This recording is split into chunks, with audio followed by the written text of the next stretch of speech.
Welcome to the DJ and Dads podcast. This is episode 43. Welcome to the podcast. And it is your host here, Kyle Wilson. And of course, we have co-host Chris Coffey. Welcome in, man. How's it going? We got a lot of news to cover today. Chris has been at some FinCon events, met some pretty great people. We have a lot going on in the news space. You know, Bitcoin's popping off, crypto's popping off. Funko Fiasco, we saw some VeVe news and updates there. Dead drop, lots of other stuff we're going to get into. Chris, what's going on, man? How was your week? What have you been up to? What's up, man? My week was great. I went to a financial content creators conference, and I actually I was on the media team, so I recorded, I did audio, and worked with the conference. But the conference is about like content creators that are in the financial sphere. Not a lot of crypto enthusiasts there yet. They'll come. So I was that one crazy crypto guy. So I got challenged a lot, because not only was it a financial content creators conference, a lot of these people are very frugal and very safe. So we're talking like S&P 500, only, or like very like safe investments, whereas I'm in the crypto space. But it was really good. I met SlumDoge Millionaire, the guy who took out a substantial amount of his money to put into Doge, and rode it all the way to almost, I was like $10 billion, and rode it back down to like whatever it is now. I think it's like 30K or something like that. Talked with him for a while. Talked with Larry Jones. He's like got 600K on YouTube. He's made a lot of crypto videos. I watched SlumDoge's documentary that's coming out. It's coming out December 1st. It's him, this other girl, I don't remember her name, but she's pretty big on TikTok, a couple 100,000 on TikTok, and this other guy who went all in on mana. And basically, it's called Dumb Money, and it's basically these people that like went all in last crypto cycle and like where they're at now. And it was really good. It comes out December 1st on Apple Podcast and something else. And yeah, also I asked him about Omi, so that was fun. That's awesome, man. But yeah, let's take a look here just real quick at the crypto market. As you can see, rolling through this list, you have tons of the crypto like tokens popping off. So I just wanted to throw in that into the podcast. Nice and green all across, green candles. So a little bit of celebration. Bitcoin kind of leading the charge here around that fake ETF. Apparently people are still excited about the prospect of, literally what could be, I think, here. And like people are starting to bake in the price. So pretty interesting stuff. It sounds like you had a really fun weekend or week, really, and what you did over there at FinCon. So a lot of good. So you're sending me a lot of like really good information from the like notes you're taking away that we could add in either on the podcast or into our own personal content. So a lot of fun stuff out of that event. We have some kind of market report as well on the NFT side that I'll cover real quick. But this is over here from Dune Analytics. So as you can see, this one is the market popping up a little bit. As you can see here, this is the daily volume for the past 3 months over here. If we take a look at that, you can see on the right hand side a little uptick here, and that's probably because, as I just mentioning, the crypto space has been popping up a little bit. So is that kind of what you're thinking, Chris, as why you're seeing a little bit of this little slight uptick here? Could we be at the bottom? Is this the bottom? Is this confirmed, and now we're starting to see a little uptick? Another fun fact about the conference is I met some employees of BlackRock. They also have a branch called iShares. So iShares was there. They were a sponsor of the event. And I asked them about the Bitcoin ETF, and they like laughed about it because they like heard the whole Cointelegraph that we covered last week on my channel and on the newsletter. So be sure and subscribe to that newsletter for all those updates. But they actually laughed at it. But and I try to talk with them a little bit about it. Is this the bottom, man? I've actually been talking about this like a decent amount. It's just so weird because like, I feel like we're in the midst of like not really knowing if there's gonna be like a large war that's going to affect us, and like even like how that will play into crypto. We're in the middle of a lot of uncertainty and not a great macro environment. But at the same time, like I have heard some traders that I look up to like last year at this time, almost like perfectly predict everything, basically talking about how it's going to be like kind of a downtrend year, and towards the end of 2023, which is what we're in right now, that they can see people start front running the Bitcoin halving, and kind of that front run like never really slowed down. So like obviously like you can have like whatever they call them, like mini bulls or whatever like that, and like it, after that it goes down. But basically people preparing for what could be in Q4 2024. Will that happen? I have no idea. Like I said, I just like there's so much uncertainty right now with literally everything. It's hard to be confident in, like we were saying, even the S&P 500, even stocks. Like I can't, I don't have a crystal ball. I would like to say that we're just going to kind of see a a gradual leg up, and things will get better. But only time will tell. As of now, man, it's stacking and chilling for long term, and it's getting into NFT and ordinal projects that I enjoy, and maybe have utility like gaming, or like, you know, we talk about that on the channel, or good art. It's just chilling for me right now, man. Yeah, absolutely. And if we look at the macro, you know, even with what's going on with some of the, you know, older crypto influencers, let's take a look here at this, where we could see an inflow of, you know, capital, really. So, you know, Becker, very controversial person in the crypto space. You know, he's funny, goofy, he puts on this persona, but has some pretty good points. You know, he says BlackRock knows their ETF has super pumped Bitcoin, obviously fake news. The 9,000 IQ move is to short it, use their influence to get it rejected, to cause a turbo dump synced with the S&P, then buy it back all up. So the S&P has been going down. You know, it was on a kind of a small uptrend, and now it's correcting. So some people think the S&P is going to dump out, and then that crypto might correlate with the S&P. My thesis on it is it could go both ways. I think, and let me finish reading this, by the way. It says, then buy it all up. It is backwards for me, by the way. I don't know if it is for the viewers as well. Then file again. So Becker means like file the ETF again, because it's not approved yet. Then file again, knowing no one will buy this time. Then turbo send it from the lows. So he thinks that, you know, BlackRock could have some moves here. My thoughts on this is everybody kind of knows this move in crypto, in my opinion. And what I think they'll do, at least the kind of like really savvy traders, but what I think they could do is do whatever's easier. So if let's say Bitcoin, you know, people are expecting it to turbo dump and go down and correlate with the S&P, and a bunch of people put in all these shorts, is my thoughts is actually the opposite. Is actually, if they do see that, they might actually just short squeeze everybody and make Bitcoin go up, and then we might see a little bit of decoupling with the S&P and Bitcoin. I think they'll do whatever's easier. That this could be an option that they could do for sure, but if they see an easier option to just short squeeze everybody out, then I think they'll just take the least path of resistance, in my opinion. Okay. So that's kind of like both sides of the coin. I think they'll take a look at this. A lot of people are like, oh, this could happen, so therefore it will happen. But I'm on the lines of, these guys know both sides of the coin, and they'll just do whatever's easier, and then they'll make money the easiest way and the easiest path forward, and then they'll look at the next move after that. That's just kind of my thoughts on it. But yeah, I even replied to this and I said, yeah, I kind of had this on my scenario for sure, but at the same time, they could play both in, since people know this too. It's whatever is easiest to do. We'll see. Anything's on the table, I feel like, at this point, move forward. So I think all guns are on the table, and they'll just do whatever, you know, is the easiest move that people give them, you know. Yeah, makes sense. It's like 3D chess. This mirrored screen, just, I feel like I'm reading like German. It's like trippy, because like the PFPs are like, look normal. They're just facing a different direction, but the words are like wild. Wait, is it backwards? Yeah. That's what I was saying earlier. Oh, so on your end, it's like backwards? Yeah, it's backwards, but it's like even like harder to read than backwards. Like it's like upside down and backward. It's upside. Okay, so let me see. Does it look normal now? Oh, yeah, it's normal now. Oh man, you should have told me like an hour ago. I did. No, bro. Chris tried to sabotage the podcast. All right, so we're gonna move forward. And then this, he kind of tweeted again, and we'll get into this too, is the gaming side of things. Like his move is just kind of like take a little bit of the gains as soon as BTC like pumps the next time around, whenever that may be, you know, and then roll it into crypto, or roll it into Web3 games like right after that. Like roll it really quickly into some of the games is kind of that's kind of my move already. That's been my move, is wait on the next cycle, take a little bit of that ETH and BTC gains and roll it into these like kind of micro small cap coins that, you know, will kind of do really well. Yeah, I was looking at the Degen Finance. They do a really good job at recapping like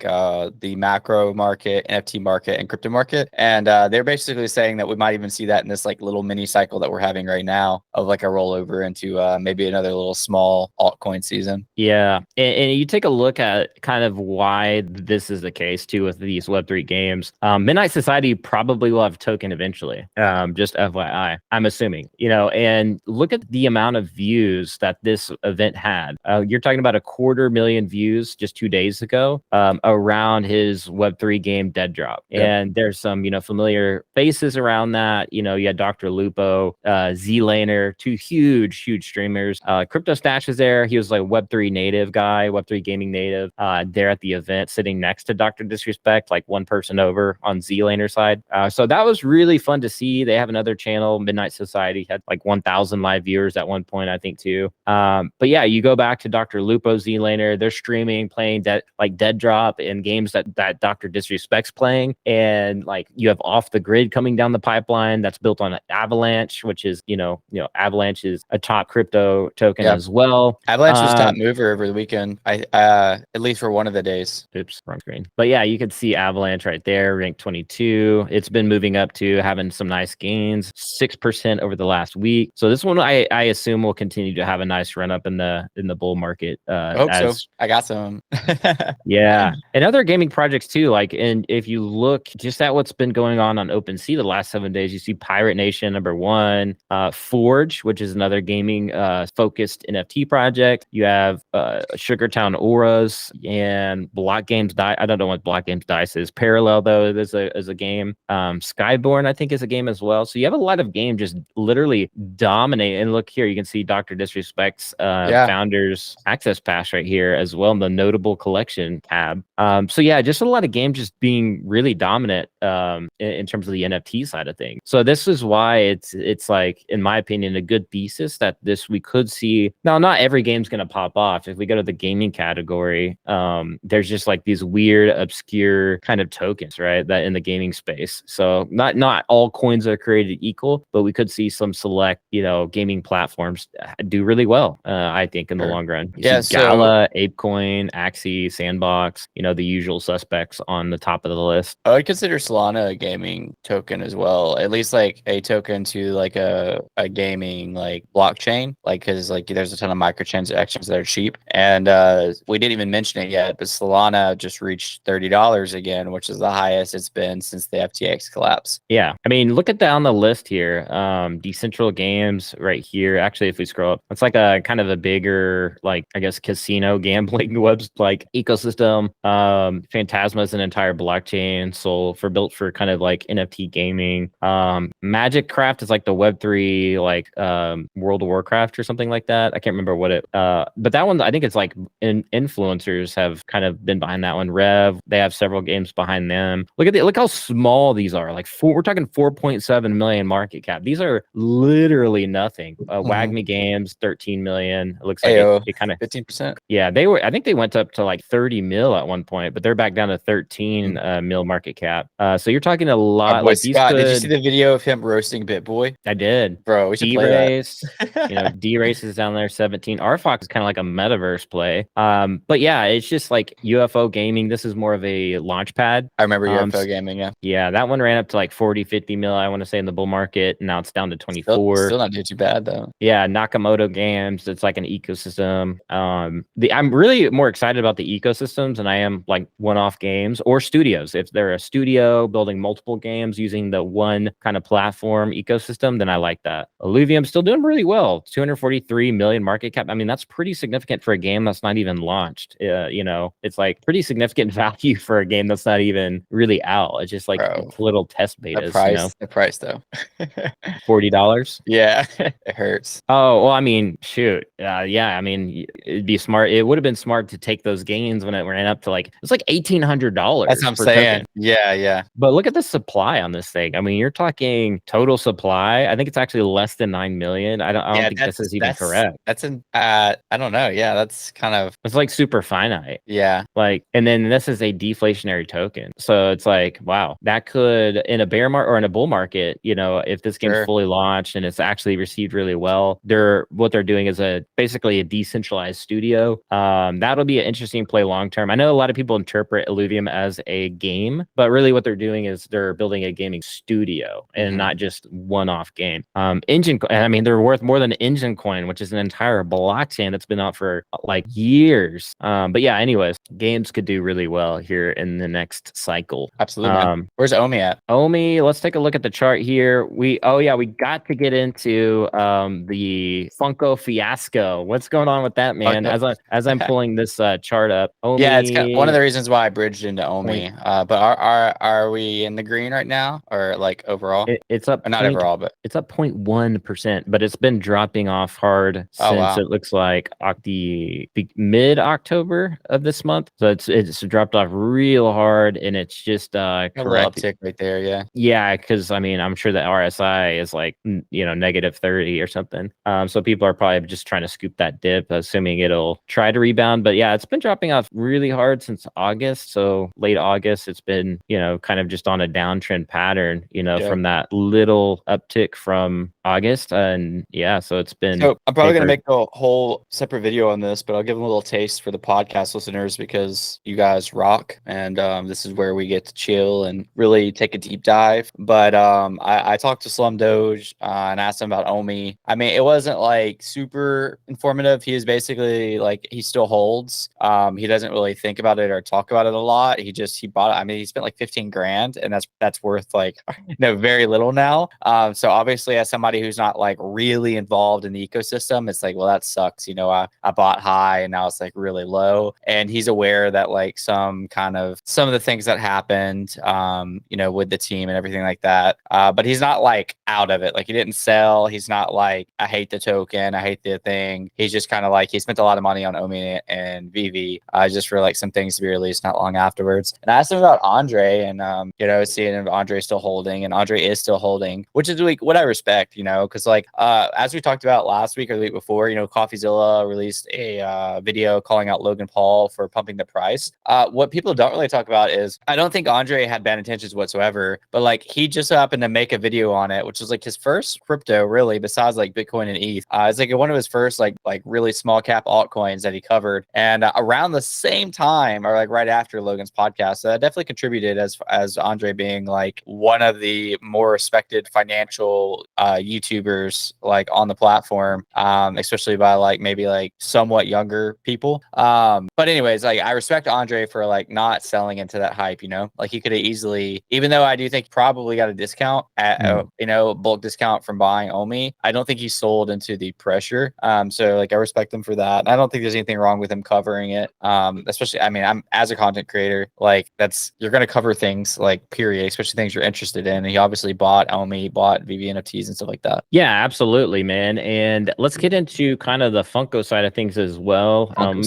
Yeah, like because I know on the NFT side, well, they did a Fidgetal, they did this Iron Man, gold. Yeah. And personally, I thought it kind of his head looked a little goofy. It looked a little I don't know. I would have bought this one around 75, and I mean, it looks really good. The packaging looks really good. The foam it comes in there, it does look pretty premium. I would love to like actually feel it and see like I bet it weighs like a little bit of weight to it. But I guess no, not for 150. For 150, there's just so many things out there that I could like either save up for, or even with my set, like I'm upgrading my set. Like, I'm trying to get the Ninja Alerts team to like help me out with the Ninja. So I'm saving up for one of those things too, apparently. Sure. But yeah, so there's just, a lot of expenses on my end. So 150 goes a long way. But yeah, I mean, 75 definitely would have considered this one. I can't get past that head though a little bit. Even a lot of people brought that up, but that's just a little nitpick though. I still think it's cool in terms of the physical side. They did, however, it seemed like they botched the digital side. They minted too many commons and then they had to go and burn them. So it's like this weird like back and forth on the day of the launch. It wasn't very, at least from what I read. And of course I didn't go for it. I was just reading about it. But yeah, it seemed like a little bit of a botch, and it is what it is. Sometimes on these kind of drops you'll have those issues. But yeah, what's your thoughts about all this? The over minting, they I guess these mint numbers on the physical side they don't actually even have mint numbers. They're just like literally just labeled one of 650 on like all of them that are in this like collection. They're this line. Yeah. So it's kind of a weird, because if you go back to what David Yu was saying, it made it sound like he was trying to hunt down the physical one. Yeah, I agree with that. It just made it seem like, I don't want to say like trying to pump it, but it just kind of came off. And I think even like, what's his name? VeVe Meister, I think actually brought it up on Twitter as well. But he did not actually say that, but I think he was just saying it looked weird. Right. Yeah. So anyways, that's kind of the Funko fiasco in a nutshell, just so the viewers can like know what was going on. That's what happened. We're just reporting the news here. We're reporting on it before we move on. Yeah. I do like think that not like, but like in David's not, I don't know how to word this, whatever. In David's defense is I'm glad that he chose to put that out there before the sell. So like I'm glad he did it afterwards. That way people didn't FOMO in and buy the collectibles just to try to gamble away to try to get 40K. So I'll give him that. Like, you know, like it didn't, unless there's like maybe some type of like quick secondary market action going on. I think he dodged a bullet because like I don't think people received them yet. Well, maybe they just started receiving them and maybe now they're kind of like questioning, okay, well, how's this going to work? But either way, like everyone that wanted to buy the originals already bought and they already sold out. So there's that. But it to me, his post made it pretty clear that he's seeking he didn't say physical or digital, but like my understanding was the physical. David's a huge physical collector. He's paid premium prices for some of the best collectibles and comics that anybody has. And so to put a 40K bounty out there for the #1 Funko and the gold and whatever it was, to me, it just immediately translated to the physical. Yeah, that's what I thought too. Yeah. So unless I'm just misreading that, it's just kind of weird that like after they launched, it's like, well, actually these don't have, and I don't think it's intentional by any means. I don't think like David did this as like some weird scheme to like pump secondary price or whatever. I think if it is true, he was talking about the physical. It's just a very horrible oversight of like the product and everything. And what I don't get is they even like handed, I guess, one of these or multiple of these away as giveaways at Comic-Con. So it's like you surely saw it. You know, you saw that it doesn't have mint numbers. That's not labeled. So like it's just a confusing situation, man. I kind of wish he'd put a blankets tweet out there somewhere just saying like, hey, I actually was talking about the digital. My offer still stands, 40K for the secret rare #1. And then he did say also in that tweet like 15K for like the rarity under that. But you know, again, from my understanding of who David is and what he likes, I would have 100% put my money that he was talking about the physical. Yeah, absolutely. I mean, it was confusing all around for sure. Like I saw his tweet and I read it a few times because like, is he talking about the NFT side of things or is he talking about the actual physical or maybe both? Like I kept reading it. Like I read it like 4 or 5 times. I was like, okay, well, he's a physical collector. And I kind of made the same conclusion as you. I was like, okay, he's meaning the physical, I think. So anyways, like, yeah, the price point, super kind of high for most consumers. You know, if you're on VeVe, it's like, I think people like are more likely to spend a high dollar on a Funko like that. So that doesn't really surprise me that one sold out. But for the average like Funko market, most Funko people are looking at, you know, spending, you know, $9 or $10 on a Funko. So this is over here now this is built on wax. So take it with a grain of salt. You know, some people don't like wax. Wax is kind of more difficult to use as well. Credit to VeVe for like obviously being easy to use. You know, they have a mobile app and all this other stuff as well, as a lot of the viewers already know. But this is kind of the price points that I like. And I would like to see, you know, hopefully either VeVe or some platform out there one day, whether it be on, you know, VeVe or wherever, you know, these lower price points, and do fun stuff like this where you can have like, so they have like these cool tokens, or like if you mint a certain rarity and above, you can redeem them for a physical Funko, which makes it almost like you know, the actual physicals. That's really cool. Yeah, like it makes them rare. So for example, let's go to Back to the Future. They had this cool physical Marty, or that you're seeing here in the middle. So this basically makes this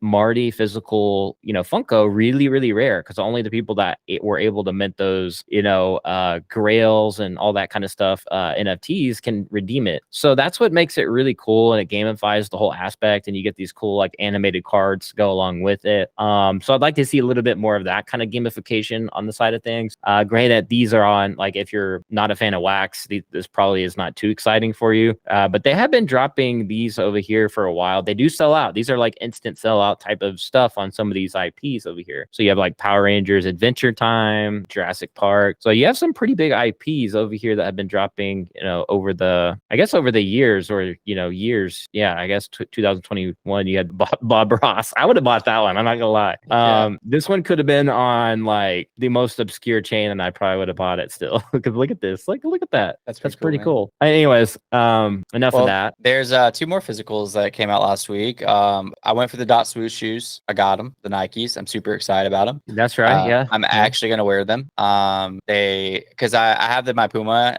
shoes that came from an NFT that are limited, but I'm just gonna like collect those and keep it in the box. but these Nikes, I'm gonna wear them. It says this is not a JPEG on the back of the heel. They're white and black. They just look really clean. Did you go for them? No, I mean, I tried, but they were sold out. So What? Were you like yeah, a little the late? T-matches. Yeah, I was a little late. Okay, I just a lot of I stuff had going on. trouble. I had trouble and I still got through. I was working the conference. I like got like somebody on my team to watch my booth for me. And it's funny because like I literally have on recording from our podcast saying, all right, guys, when you go for this drop, make sure you have all your account information in already. That way it goes smooth. I go for the drop and ended up my account card was linked to my Apple wallet, and I don't have like any money on my Apple wallet. So I had to like go do a different payment method and put one of my cards in, and I was having trouble with the first card. It like wouldn't accept it. Basically, I had a lot of trouble. I was like, frick. And so it took me like a solid like 5 to 10 minutes like trying to get it, but I was still able to get my size. And that's why I was a little shocked when you said you couldn't get it, because I feel like anybody who was there during like the first 15 minutes maybe got the shoe size they wanted. Oh yeah, I was later than that. Yeah, there was a couple of shoes that sold out quick. I forgot though. about it. Yeah, Like, I kind of forgot about the drop. I was like ready to go, but I just showed up too I've late. been really needing some more shoes, and I love NFT merch. So like I set alarms and stuff. But there was like size 14, I think size 12 that were sold out within 5 minutes. I guess those are like the most popular. I'm not a shoe collector, but I guess those are the most popular sneaker sizes. I don't remember the exact sizes, but there's 2 that went out like that. And then my size was still available though. So yeah, I showed up late. It was an L, but what can you do? I like NFT merch too. I'm wearing my hoodie and my hat here. Livium hoodie? Yeah. Because we were talking about it earlier. I didn't even notice it until after the conversation. It's obscure. It's too obscure. That needs to be like purple, like the Illuvium purple. Nah, this is like super premium. This is kind of like mirrors what, I don't know if you're familiar with like Black Paris or even what Gucci does. They do black on black kind of stuff. Yeah. It's a little bit better. Like if I turn on I don't have my my light on, that like I'm in DJ mode right now, but you can see it a little bit better in person. So it's like it's embroidered and whatnot. Can you read it? It says creator. It says I am a creator. Speaking of creator, let's take a look at another Kyle? No, let's take a look at another collectible here that dropped. Okay. So this is an AR comic that it's like made by, I think it's like an indie kind of developer or Make creator. sure the sound's not copyright if you're playing it. No, I'm not gonna play the sound. Okay. We're just gonna do the audio or the visuals only. But this is kind of a creepy post-apocalyptic. Like you can actually. So this is very interesting, Chris. Murder this has mystery. a game. Well, hang on. Let's see here. You actually you can fight the algorithm, and it has games inside the comic that you can actually play. What? So this is like, yeah. Look at this. Look, it's a shoot, boom, boom. So you can actually play in this. Like this is really cool. I've never seen this before. That is cool. And what the heck? not only that, it's like, and they have like this game too. Like, and they have that creepy guy you got to shoot down, I guess, final boss. Look at this AR, given that like they need to add occlusion to it. But look at that. That's so cool. That's insane. It's called End of the World. Yeah, End of the World Pizza. Trevor would even like this. Yeah, so. I need to tag him. And I guess down here, Beneville on Twitter, he's a pretty cool guy.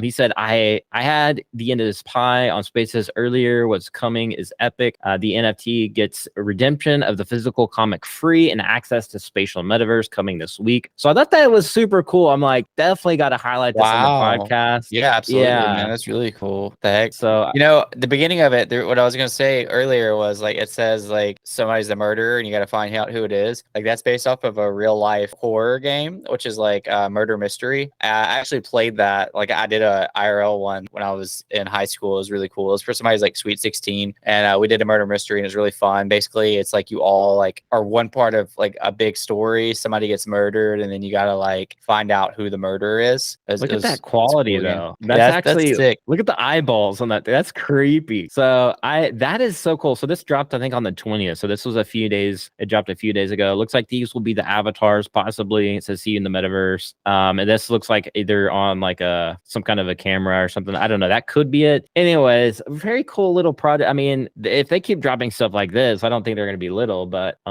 speaking of other drops, the Ninja pre-sale is here. Oh, let's go. That's my ninjas. Yeah. Snapshot this Saturday. Your final warning. Use Kyle's link to register. Down in the description below. You know what to do. true. And if you hit the top 300, you can get a organization badge on X. Do that at your own risk and your own reward. Yep. But anyways, a little bit about that. Can I say something about that real quick? So there's a controversy, I guess, about like our mint price. It's access to a tool that we're developing. Some tools that are in development cost literally millions and millions of dollars if you don't know anything about developing and hiring teams to work on things. On top of the art, on top of the affiliates, on top of the marketing, like on top of like literally everything we have. So like we're aiming, obviously like it's our goal to be one of the top projects on ordinals, and we're aiming for that. We're competing with like OMB. They minted out at like 0.05 BTC. There's another popular one, on-chain monkeys is a pretty high mint. That was like 5K or something. Yeah, just to mint the top ones. Exactly. So like compared to like the other like pretty well established strong community ordinals, like we're pretty cheap compared to those. And that's kind of what we were going after. We don't want people to paper hand. Obviously, we want people to like what they have and use it as part of their brand. So like we're building for quality. So just to say, if anybody's watching that's minting and is kind of thrown off by the mint price, I think it's 0.02 total right now for pre-sale. It's 0.01. You have to have 0.01 in your wallet, like it's like a deposit, and then 0.02 total for the mint. Yeesh. Which with this market right now is getting more expensive. Exactly. I know. I'm like, can you guys like have a like one of those adjusting prices based on the market fluctuate? You know what I'm saying? But I'm gonna try to scoop one of those. Sure. I've been supporting it just before y'all even launched. You know what I'm saying? So you did, man. You did. Yeah. So what's I was gonna mention this earlier before we get off the collectible topic. What about the Pokemon on Magic Eden? I was away this week. I hate it. You went for it? No, I'm just kidding. I don't hate it. I didn't go for it. What? After all that, you didn't go for it? Nah, yeah, like these ninja drops. I was like, I knew that there was gonna be a price to pay, so I'm like, dude, I gotta save every dime. I gotta get this ninja, bro. Like, yeah. You know what I mean? And then I'm working on getting a better camera for my setup. So I've been rocking this Brio 4K webcam for like 2-3 years, whatever. I'm trying to upgrade, get an HD camera, like one of those nice ones that you have. And those aren't cheap. So there's just a lot going on behind the scenes that, Yeah. Thankful I got my wife who's a photographer, so I just use her equipment. But working at that conference, there's a lot of things I feel like I can get, like attachments for cameras and like equipment to like make my flow better as well. Yeah. It's key, man. It's key to have a good setup when you're a content creator and have like make your workflow so much more efficient, crisp, and quality. Like sure. I have everything I need around me. Now the camera's literally like the last thing. I'd like to have a nicer set. And I'll have it maybe more like, I don't know. I don't want to say like, I'll have it less gamery. I think long term it'll still be like fun, but like there'll be a balance of like professionalism with a little bit of fun mixed in to have maybe more professional persona. But we'll see. I don't know. I don't know. It's just all talk. Well, only way to get there is like and subscribe. Also follow our newsletter at Alpha Media Labs every single Monday at 2:00. Yep. And before we end it, I guess we skipped over the lightning drama, Taproot's assets, but we won't talk about that. Yeah, just Chris you said, nah, we'll just dunk on it and just move on. Okay, cool. Well, that's it for the podcast. Again, do what Chris just said. Of course, next week, in terms of YouTube wise, we'll be on the Chris's channel that week. You can catch us on literally any popular audio podcasting app out there.